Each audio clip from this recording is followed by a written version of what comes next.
This is Rock Patilla in the day,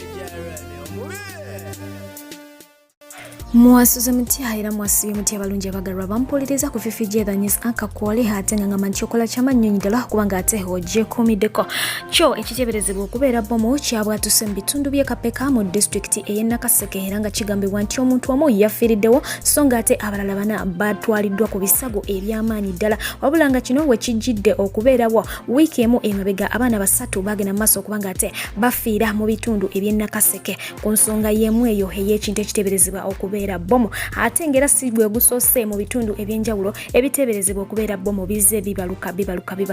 poliisi yo egamba nti egendera ddala mu maaso n'okukola okunoonyereza wabula nga ate tukyali awo waliwo omusawo avudde n'agenda maaso kubanga ate alumiriza abasirikale okugenda maaso okubaako obuvune bwe bamuteekako ate ng'essaawa eno apoca nabiwula nali ngaokunzira waka wange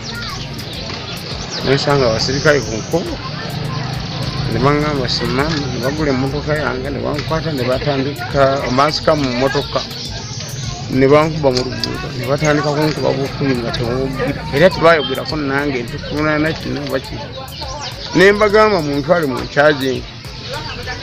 naye temunkuba mundeke ndi mulwadde wadde bakola naye nange nyini tiri mulamu bulungi mundeke you charge me other than beating me mundeke naye bankuba ne bantusa ku bino ebiwundu byonna byonna obudde bune naye ng'ate tewaliko kibuyambi bwonna bwebankadde afuna I'm suffering feeling very too much pain I've not been assisted in one way or another.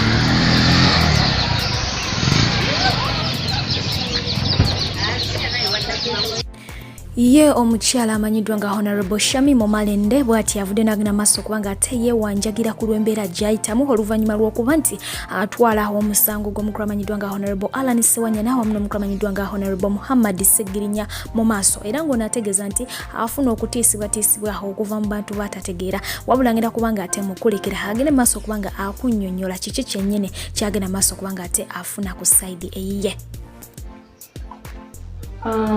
Bannange bantu baffe abalungi mwenna abaliko njagala kubaaniriza mu ngeri ey'enjawulo mwebali kubeerako bannange mwebali kwewaayo mwebali kwekuuma ate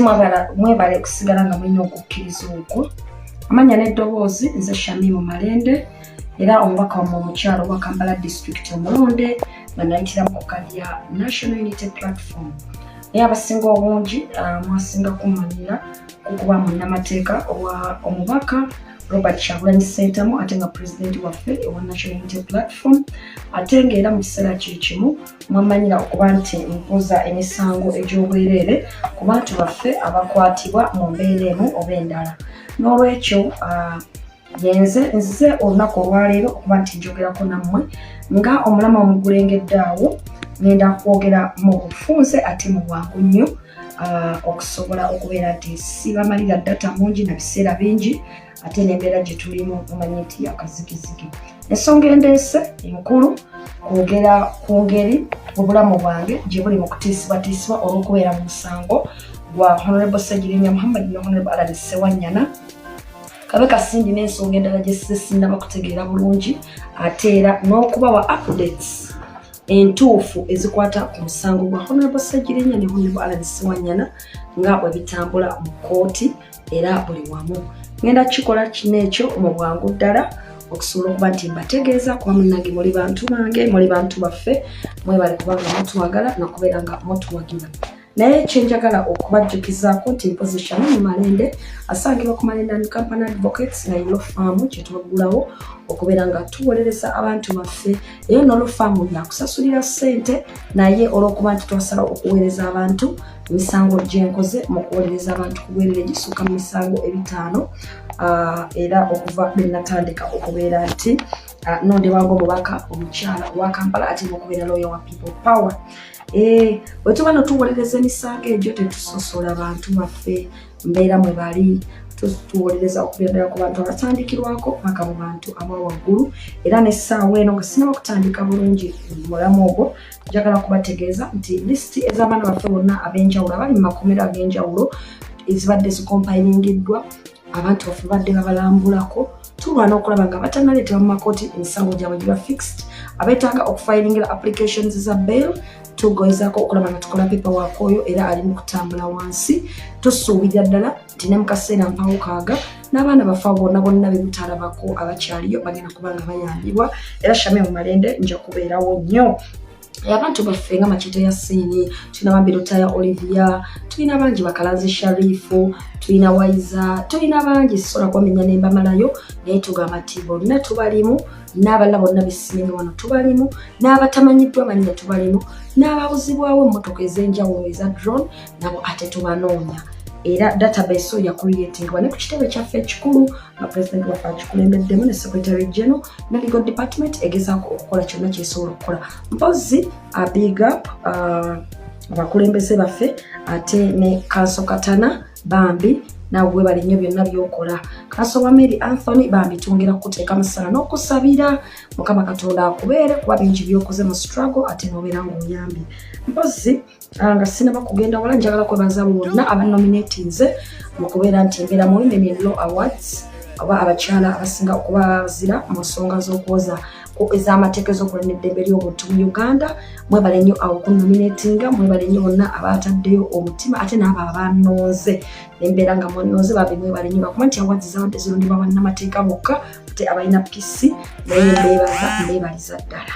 Mpozi n'ekyokubiri kwebaza bannakampala nti bannange Shamim Malende ono gwe mwalonda ng'omubaka mu kyalo wa Kampala mwebale kunteekamu weesige nga bwe nabagamba ebyange byabikolwa ebigambo bijja nga bizze n'omulamwa ogw'enjawulo ate ogwennyini gwe mwagala okumanyaako. Wabula nabagamba nti nga ndi omubaka omukyala ngenda kuba nga nkasira obuweereza bwange sijja kulekayo ensonga za kulwanirira nga nkozesa amateeka n'abantu baffe abanyigirizwa ate nga n'ensonga za bannakampala nja kufula parliament kuba nga nziteekako era nnyingi tuzitaddeko. Ensonga za Old Taxi Park nina live ey'enjawulo gye ngenda okuleeta mu maaso awo. Ensonga z'abatembeeyi n'abasuubuzi ngenda kuzireeta mu maaso awo live eri exclusive tugenda bagiyita Kampala exclusive omanye ekigenda mu maaso mu kibuga Kampala from the point of view omanye n'ekigenda mu parliament ku nsonga za Kampala. Naye ate era tugamba abantu baffe nti tetujjaayo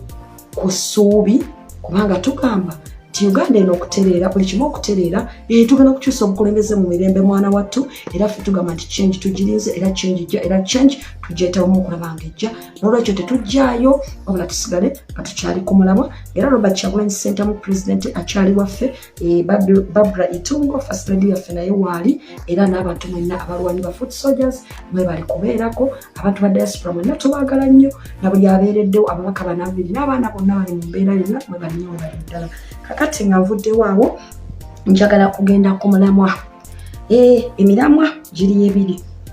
status y'emisango n'okutiisibwatiisibwa. Mwenna obusinga obulungi ndowooza mukimanyi emabegako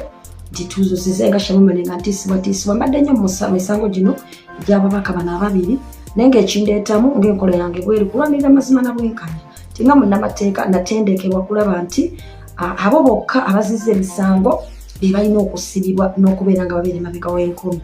Abo batalina musango nina obuvunaanyizibwa okulaba nga ndijjayo obujulizi obukakasa nti abantu balina omusango oba tebalina musango. Oli bw'abeera nga talina musango olwo kooti ebeere ng'emuta era abeere nga efuna abatejju abatuufu. Kya kimu ekyandeeta mu musango gwa Honorable Ssejjennya ne Alad Ssewanyana nga ffenna twagala kumanya baani abatemula abantu n'ebijambi by'e Masaka n'ebitundu ebirala. Tugamba nti abagamba nti Honorable Ssejjennya Muhammad ne Honorable Alad Ssewanyana be bali ababega w'ebijambi abaleeta obujulizi tubeerewo ffe nga bannamateeka ne tubeerawo okulaga kooti ddala oba ddala waliwo ekirala ekyekwesa emabega nga bano abaffe bataddeyo obuteesi nga feesi kyesooka gifudde ya byabufuzi. Nolwekyo ne nnyingira mu musango free of charge nga bwezizza empoza emisango gyonna egya pro bono egirimu abantu baffe abalwanira eddembe ly'obuntu. Nolwekyo ne nnyingira mu misango egyo nga munnamateeka wabula natandika okufuna okutiisibwatiisibwa okw'enjawulo okuva mu masimu agakubibwa okuva mu bantu abakuba ba anonymous okuva mu bantu abakuwoninga physically nga bakugamba nti akusindikidde oba kati wandivudde mu misango egyo oba oyagala obulamu bwokusikale. Era nkimanyi n'abamu ku mmwe abalaba mulinako evidence ndi muntuukiriddeko nga mugamba Shamim wandibadde ebbali ku lw'obulamu bw'okusinziira ku bitulya ebiteekebwateekebwa ebiri awantu mu bifo ebyenjawulo byekitasobola kwatuukiriza. Era abamu ku mmwe bagamba nti amannya mbeere nga gasigala gali anonymous olwa security yammwe nammwe nga mugitya okumanya nti mumuzibirako n'amasimu gange okuba nti gabadde gatradingibwa oba nga gabadde nga gakubibwa abantu abatategeerekeka okubeera nga bantiisatiisa nayo ensonga neebeerawo ensonga y'emipiira gyange okuba nti gyakubibwa mu ngeri gyesaategeera nga tugenda ku misango ekyo nayo yali emu ku factors so ebintu bingi eziryangoberwa abantu ab'enjawulo abatategeerekeka abali ku pikipiki ab'ebigere gwedoginga noddamu n'enkya n'omulaba ng'era akugoberera ensonga ezo bwezityo zonna nga ziraga obubeera nti obulamu tebuli mu mbeera ya buvunaanyizibwa obulamu buli tibutiisibwatiisibwa olwekyo olwokuba nti twasalawo nti tugenda kuyimira ku mazima n'obwenkanya tewali muntu gweŋŋamba nti sijja kulimba tewali muntu gwensonga mu ssaawa eno nti ono yakikola ono yakikola kubanga n'abazze nga bambulya badde bagamba Shamimu information eri classified naye tukugamba beera mwegendereza nnyo waliwo enteekateeka ez'enjawulo okuva mu gundi ez'enjawulo era beera nga wegendereza naye ng'omusango ogwo abamu banga bavuddeko ebbali n'olwekyo era nga mbuza ekintu kimu ti omusango guno gulimu kikyamaanyi kyennyo batemanyi ffenna tutunuulira kulaba nti abatemu abatuufu be baleetebwa bannamasaka balwaye ku bantu abatuufu ababatemula n'ebijambiya wamu n'ebitundu ebirala tumanye ebijambiya bino bivaawa kuba birudde nawo n'emyaka emirala egy'emabega byalinga bijja wabula nga waŋŋamba kimu timunange ebintu bino bizibuzibu biba biwanvu binakukulembeza bulamu bwo so embeera yange ya security wetu bweyimiridde era n'emabega kawo naluzinga amasimu gange ndowooza weeks ziweze nga 3 oba 4 simu zange nali naziruzinga zantwalibwako mu ngeri etategeerekeka nembeera nga sisobola kubeera nga communicatinga n'abantu nga sisobola kumanya zagenda zitya lines ezisinga nakazo replacinga ndowooza nnaku nga 3 oba 4 ne headsets ezisinga nguze headsets mpya so n'olwekyo embeera ebadde bwete era kimanyi bulungi nti bangi kumwe muyinza okuba nga mbadde mugezaako okunfuna munoonya munalibo ku ssimu naye nga temusobola kunfuna naye nga ekikulu kinti essimu zange zaali zabulankanyizibwa negezaako okunoonyereza mbeera ki naye okugenda okukisula nga kirabika mu butuufu zaali zitwaliddwa mu ngeri ey'amankwete okusobola okufunako information gye baali basuubira abonna abaazitwala tiyinza okuba nga kweri so n'olwekyo essimu layini zakaddako era ebiseera ebisinga abantu abadde basinga okunfuna waliwo layini empya gye twateekawo layini eyo ng'oyita mu PS wange ne PA okusobola okutuusa obubaka bwo n'olwekyo nja kubeetondera ate n'okubagamba tiwoba oyagala okunfuna oyinza okukuba essimu kuba nakaziro polisinga naye era nazo olw'embeera y'okuba nti no ziriko abazitaapinga n'abaziyingiramu mu mbeera emu oba endala essimu zange teziri safe kino leka nkibabule bannange mwenna abakuba amasimu ku ssimu zange teziri safe era munansonyiwa okuba ti naye bankuku tesobola kugerako bintu biwanvu ebimu tetusobola kubyogera ku nsonga za byakwerinda naye essimu zange teziri safe wabula kiba beta nti bwe ngenda bawa enamba ya PS n'enamba ya PA osobola okubeera nga enamba ezo zinootinga bw'oba oyagadde okuntuukako osobola okuba n'oyita mu bantu abo osobola at least okubeera nga information eyo esobola okuntuukako mu ngeri emu oba endala singa oba okuba essimu zange nga teziyitamu oba nga teziriiko olw'embeera y'ebyokwerinda enamba ezo nja ziprovidingira eggwanga ziprovidingire nga mpita ku mukutu gwange era ze mba mukozesa yadde nga nezange zijja kubaako naye ogisanga nga eyange teriiko oba nga tekwatiddwa oba waliwo ensonga lwaki tekwatiddwa essimu is a security threat also mbeere nga mukyegendereza mpozi ensonga era gyenjagala endala okubeera nga njogerako era maybe wano njagala kuvaayo manyi nti mukulu Lumbuye Fred ayinako obubaka bwe yateekako obubaka obwantuukako bulungi mu ngeri emu oba endala era nange nengattamu byengattamu okusinziira n'abantu abampabula era naye njagala okumwebaza sigamba nti oba classifyinga nti kiri bwe kiti oba bwe kiti naye ku mbeera ya security etambula mu maaso kati mu ggwanga buli kyonna kye bakugamba okiwa amakulu naye ate nosigala nga mulimu omuwadde ekitiibwa kye nga bwali so n'olwekyo embeera eyo mwe tutambulira nfuneko n'information nyingi nnyo abantu abamu bloggers nga nabeera bampa information efaanana bwetyo nga bamu bafaanamu NRM naye nga nate nabo bakugamba nti Shamimu Malende take care Shamimu Malende weegendereze bano be Biva Organic and Natural Health Products abakulemberwamu Dr. Senjobe Richard Kafulu mu kujjanjaba endwadde ez'enjawulo nga yeeyambisa obutonde omuli emiddo emmere n'ebibala olina ebizimba ku nnabaana tozaala infections omuli UTI candida okusiiyibwa discharge naawe yeetaaga okuboostinga immune system yo ate gwe omwami atamalako mu nsonga za kisenge bakuleetedde ka wake up call basangibwa wali ku Rubaga Road opposite Hotel Sojavaro ku Access Building ate nga bakola okuva ku bbalaza okutuukira ddala ku Sunday gw'abeetaze bakubire oba baweereze message ku WhatsApp ku namba y'essimu 0752 nkaaga 24 27 0752 nkaaga 24 27 beba Biva Organic and Natural Health Products okukuvumula endwadde ez'enjawulo. Kyona kiyinza okutuuka kisana so mwena njagala kubibaza bwe yavuddeyo okubaako kyampuuninga mu kumanya kwe ne mu butali kumanya kwe naye bagamba nti buli kubuulirirwa okubaawo wabeerawo message Katonda gy'akuwa n'olwekyo message zammwe nzitwala mu mutima mulungi era nkitwala ekya security kiri very important kyobala nvuddeyo olwayo ntegeeza eggwanga nange nti nkakasa ku ebyo byonna ebyogerwa timutuufu ofuna okutiisibwatiisibwa kwe sinnategeera mu bitundu gyekuva naye okutiisibwatiisibwa kwe era nakulopako ne ku poliisi nalopako ku poliisi privately okusobola okuba nga banoonyereza ku nsonga eyo naye era olunaku olwali bwe tugenze mu kkooti mbadde ng'ensonga eyo ngitadde mu maaso g'omulamuzi nentegeezebwa nti nsobola okwengeginga ofiisi ya IGP oba ofiisi ya Kibuli CID okusobola okwongera okunoonyereza ku nsonga ezo olw'ensonga nti kkooti egambye nti mu Uganda mwe tuli abalina mandate okutukuuma ate Uganda poliisi yennyini n'olwekyo tolina bw'oyinza kugibuusa maaso so bwe mba nga naripootinga ku poliisi munemba nga sinnayambibwa nenyongereko ku madaala amalala ekyo lwekitabo kiyimiridde. Kakati ekyokubiri kyenjagala okwogerako kyekyokubeera nti nno z'ensonga z'aba Honorable Ssegirinnya ne Honorable Allen Ssenyera nga bwe ziyimiridde. Mwena mukimanyi bw'egyetta Honorable Ssegirinnya Muhammad Ali bedridden e Mulago wabula olunaku olwali tubadde Masaka mu kkooti fayiro zaabwe zombi nga zikomaawo bwe tutuuse mu kkooti jjukira nti bavunaanibwa emisango gy'obutemu e Masaka fayiro emu bavunaanibwako abantu 7 kuliko ababaka 2 n'abantu aba bulijjo 7 n'abantu aba bulijjo 5 abantu bano abataano bagamba nti bo Honorable Ssegirinnya Muhammad na Honorable Allen Ssenyera bwe bawanga ssente bagende bakole obutemu e Masaka era abantu bano abataano bonna bali Kitalya wabula biyo omubaka Ssegirinnya Muhammad n'omubaka Allen Ssenyera bayawulwa ne babateeka ekigo obutabagatta mu bali be bagamba nti bagenda okubawako obujulizi n'olwekyo embeera bwetyo ebadde etambula era fayiro eyo eriko abantu 7 ababaka 2 omulamuzi eyasooka Nakintu Jane yali abawadde okweyimirirwa nga ye abakkiriza okweyimirira ola mwenna mwalabye byaliwo ne baddamu ne bakwatibwa era mu ngeri gye bayisibwamu n'endwadde ezaabwe ez'omubiri ezaaganibwa okutunuulirwa kkooti eyaddako ey'okubiri eza hypertension ne kidney failure n'ebizibu byonna baddamu ne bakwatibwa ne balanga bali mu mbeera ogimulaba gye balimu so twaddamu ne tubasabira bail mu fayiro ey'okubiri kuba baddamu ne bagulako fayiro endala ey'obutemu ey'okubiri Masaka mu kkooti era yamala okugulako fayiro ey'okubiri ne babeera nga twali tulina okubasabira bail era bail gye mulaba gye twasaba gye nafunirako nange okutiisibwatiisibwa emmotoka yange okukubibwa emipiira eyo bail omulamuzi mwamulamu owokubiri eyaddako gwe baagiwa omupya ow'ekitiibwa Eyanze Lawrence n'agaana okubawa bail naye ababaka ne basigala nga bali mu mbeera mbi ey'obulamu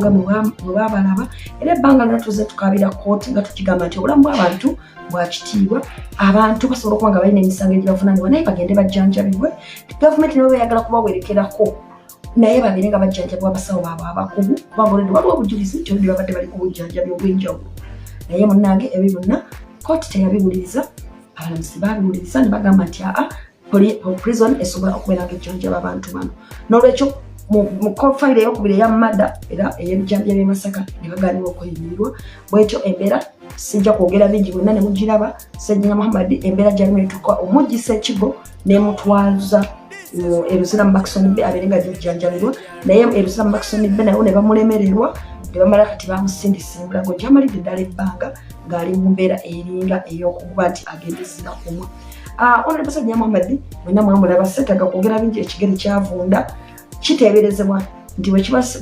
kinaba si kituuza ekigere kiyinza okutemebwa kuba suspected tayinza okuba kansa tewanabawo kiriviiringibwa kyamaanyi ku cause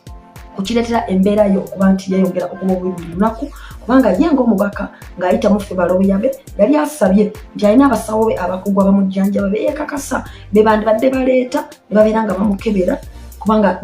beekakasa n'okwekakasa ne babeera nga bamubuulira ekituufu ekiggwanga kinanditambuliddeko nakyo essaawa eno nga we tuli teri amanyi kiruma Ssegirinnya Muhammad wabula okutembereza n'okufuna information okuva mu abo ababeera nga ebamuliko era bamulinako keya mpozi ne Honorable Allen Ssenyera mukimanyi bulungi nti oluvannyuma lw'okukwatibwa olwadde yalina obulwadde obwa hypertension oba yasaba okugenda okujjanjabibwa yatulugunyizibwa bubi nnyo okusinziira ku statement ye mu kkooti ng'agamba omulamuzi era n'obwerere bwe bwanyigirizibwa nnyo n'amagye tasobola kutambula bulungi yadde okubeera nti abaako kyeyeekolera yali asabye okugenda okubeera ng'akyekingibwa ebitundu bye ebyekyama akyekingibwe ensigo ze ne munda okusinziira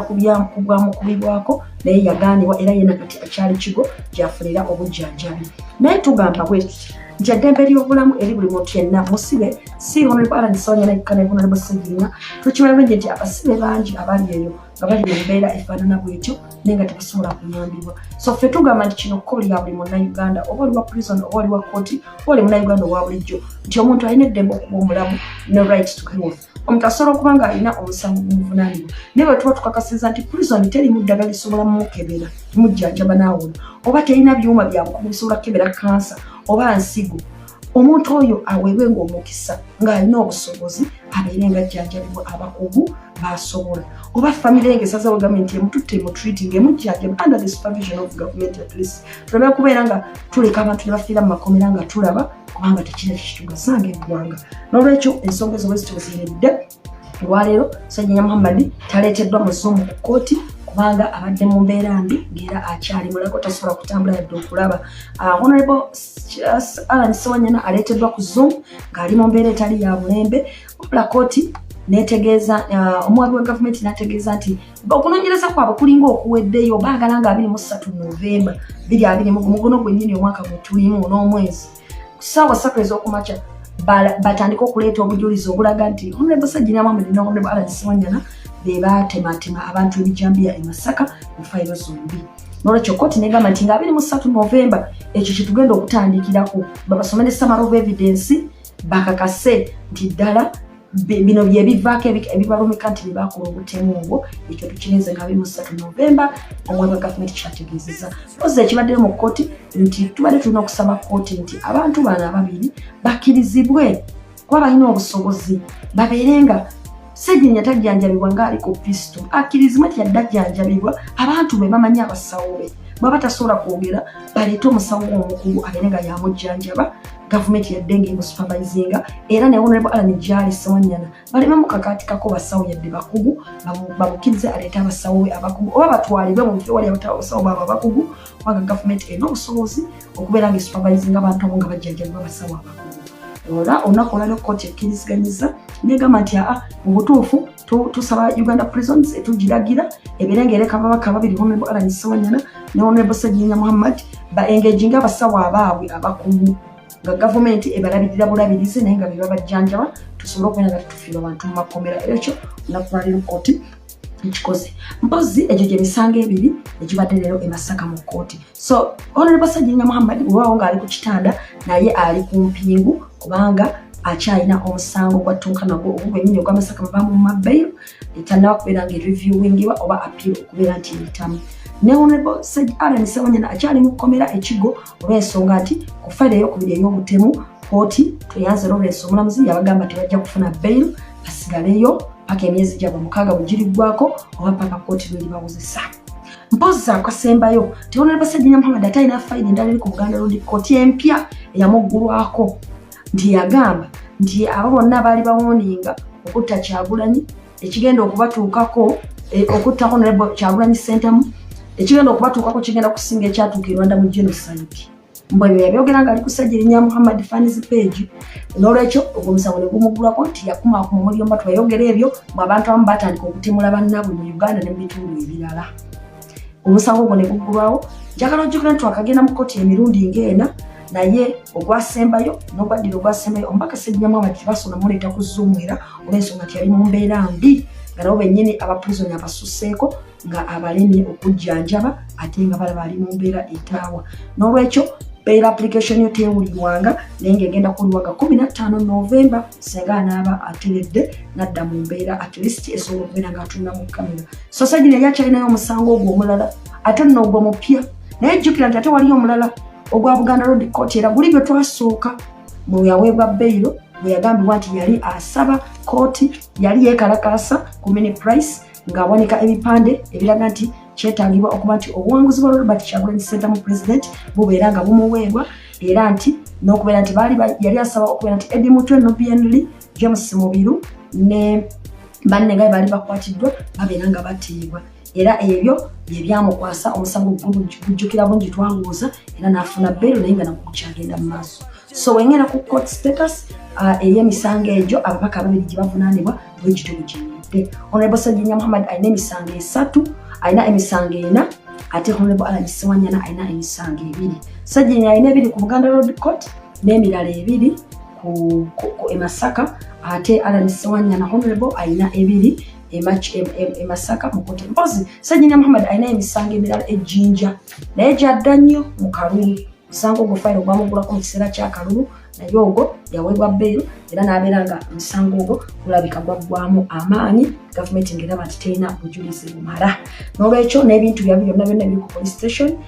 ebyakwatibwa nga balina Honorable Nabila Naggali Sempala era ontagengera Honorable Nabila Naggali Sempala nti ejjinja ku police ebintu ebyalekebwa byali bawambiddwako balina eddembe okubeera nga babiclaiminga olw'ensonga nti omusango ogwo gwali guli ejjinja gwaggwamu amaanyi nga mu butuufu gwalabika nga ogwali guvugiddwa mu ngeri ebyobufuzi bagende basabe ebintu byabwe bibeere nga bibaweebwa nga bakomeredde prosesi y'amateeka yinanga bweru so eyo status y'emisango ku babaka kuba political prisoners abalala sijja kubogerako nyina bawaddeko da brief naye nkugamba nti empapula zaabwe ziteekebwateekebwa list zikompayiringiddwa babakyaliddwa mu makomera abagezezzaako tulina ne betutamanyi naye nga ate list yamanya kwegali database creatingiddwa so nolwekyo teweeralikira muntu yenna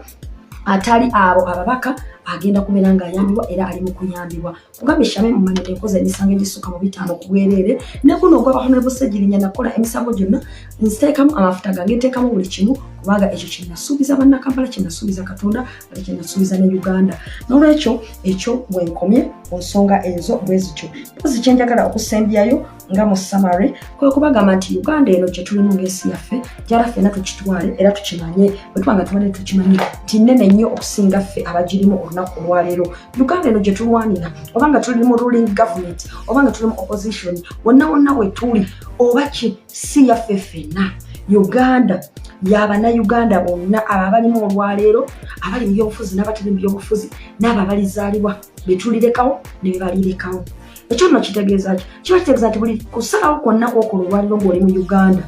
obanga gwe okukola okufunamu ng'omuntu oba ku lw'ekibiina kye ekimu oba ku lw'omuntu omu ekyo nno omwana wattu kiba kikyamu oba olidde mu nsi y'olukwe era obeera nga olyazamanyiza abantu baffe abaliddawo n'olwekyo njagala buli omu abeere nga yeefumitiriza buli kyabeera asalawo okukola mu Uganda olwaleero oyagala kunyigiriza basuubuzi oyagala kunyigiriza batembeeyi onyigiriza babodaboda oyagala kugoba abatakisi mu kibuga